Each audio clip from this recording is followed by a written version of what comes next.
For today's video, ituturo ko sa inyo kung paano kumuha ng motorcycle plate, mag-track online, at kung paano magbayad through GCash. Hi guys! Welcome to Mommy Nice Vlog channel! Please support me to like, share, subscribe, and click the notification bell para updated ka sa mga next videos ko. First, pumunta lamang tayo sa ating Chrome at sa search bar, isearch lang natin ang LTO Tracker. Piliin lang natin itong nasa pinakaunahan. Pagka-click nyo ay mapupunta tayo dito sa Track Your Application. At lalabas itong disclaimer for foreign client. I-got it lang natin. Dito ay makikita nyo itong dalawang option na driver license at plate number. So dahil plate number ang itatrack natin at gusto nating makuha, i-click lang natin itong plate number. Dito ay ilalagay lang natin ang ating plate number at i-check lang natin itong box. Then click lang natin itong track and check availability. Then dito makikita nyo yung status ng inyong mga plate number. So sabi dito, your plate number is produced. So dito sa baba, makikita nyo naman itong dalawang option na for pick up at for delivery. So para hindi na tayo pumunta sa branch kung saan man ito kukunin, pipiliin na lang natin itong for delivery. Para less hassle na rin para sa amin. Pero take note lang din na pag for delivery ang pinili natin, meron silang delivery fee depende sa location natin.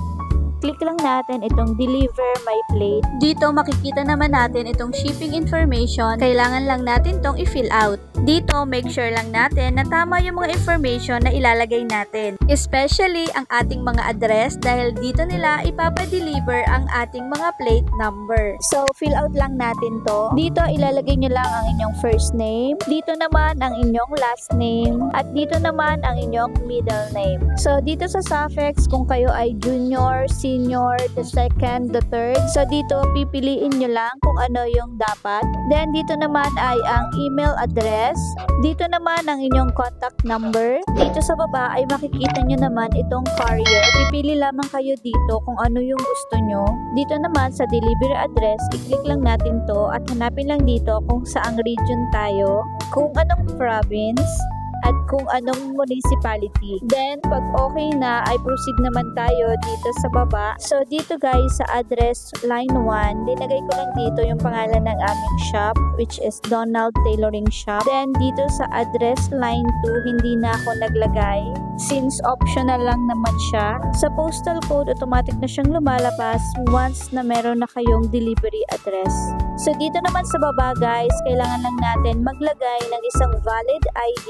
So dito guys, pwede yung SSID, National ID, Passport, Driver License, basta mga government ID ay pwede dito. Dito naman ay ang rehistro ng sasakyan. Kapag okay na, i-click lang natin itong continue to check out. Double check lang natin kung tama yung mga information na nilagay natin sa delivery address natin. Then pag okay na, i-click na natin yung continue.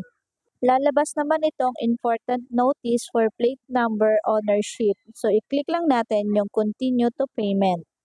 Lalabas naman itong transaction summary. So, dito makikita nyo itong QR code, amount kung magkano yung babayaran natin, reference number, transaction type, plate number, then yung status ng payment. So, eto guys, pwede natin itong bayaran through GCash. I-screenshot lang natin to para meron tayong reference. At ito rin ang gagamitin natin pag magbabayad na tayo gamit ang ating GCash. So, proceed na tayo kung paano nga ba ito mababayaran through GCash. Bumalik lang muna tayo sa ating homepage. Then, open natin ang ating mga GCash. Kapag na-open na natin, pindutin lang natin itong QR code na nasa gitna. Then, dito, iscan lang natin itong QR code na na-generate kanina. Make sure lang natin na may enough balance ang ating mga GCash para makapagbayad tayo. So dito, ito yung lalabas.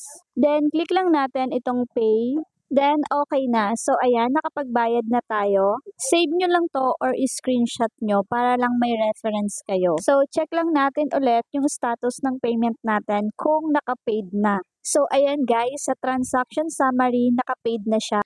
Nakabook na rin siya sa Google Express at meron na rin tayong tracking number. So, hintayin na lang natin na ma-deliver to sa atin. Ganun nga lang kadali ang pagkuha ng bagong plate number. Kaya naman kung hindi nyo pa nakukuha ang mga plate number nyo at ayaw nyong ma-hassle para pumunta pa sa mga branch, try nyo na lang mag-online. So, after 3 weeks nga na paghihintay at eto dumating na nga itong aming plaka. Kung nagtataka kayo kung bakit ang tagal, ganun po talaga ang process. Hindi ko rin po alam pero yung iba umaabot nga po ito ng 1 buwan or mahigit pa. So, sa case namin, 3 weeks lang yung inabot niya. So, eto yung itsura niya guys. Sa likod, merong nakatatak na LTO. So, ayun lang guys. Sana nasundan nyo yung step by step. At kung nagustuhan nyo ang video ito, don't forget to like, share, subscribe, and click the notification bell para updated kayo sa mga next videos ko. Thank you for watching!